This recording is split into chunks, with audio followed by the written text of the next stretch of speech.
Today is September 21st, 2022, and we are doing album art video number 20.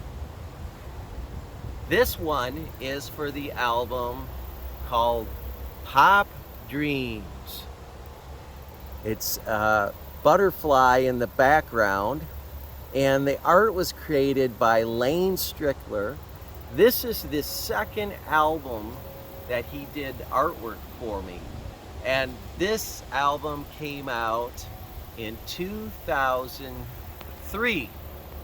It was an all-out power pop album, and it was a game changer for me because for the first couple decades of making music, I exclusively always wrote my own music and did my own music 100%.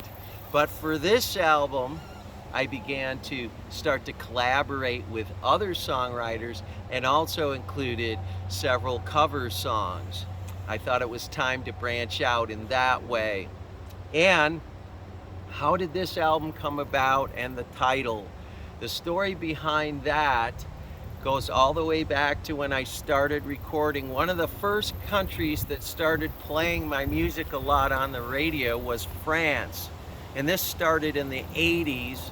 There were hundreds of independent radio stations in France.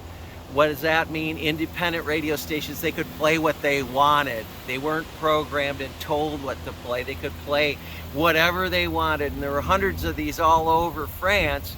And so as a result of that, guess what? They played my music, and my music got a lot of airplay all over France. And then a friend of mine told me about a radio station in France that had a show called Pop Dreams. This friend of mine's name is Kevin Hepner, who lives in the Chicago area, has been a friend of mine for decades, and a great guy, great person.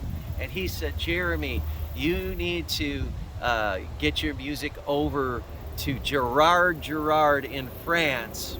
And he had a radio show, still going today, called Pop Dreams. That's the name of his radio show. So how did I end up with an album called Pop Dreams? Well, the story behind that is very simple. Gerard in France started playing my music on his radio station, and then he asked me if I would create a song that he could use as a station ID for his radio show. So I wrote a song called Pop Dreams, and I sent it to him, and of course he played it on his show. And afterwards I thought, hey, that song turned out pretty good. Maybe I should use it for an album. And then I said, hey, maybe I should call the album Pop Dreams. And so there you go, that's what happened. And so I would like to thank both Kevin Hepner and Gerard for their inspiration in the making of this album, because without Kevin or Gerard, this album would have never happened. Thanks a lot, everybody, and we'll see you again next time.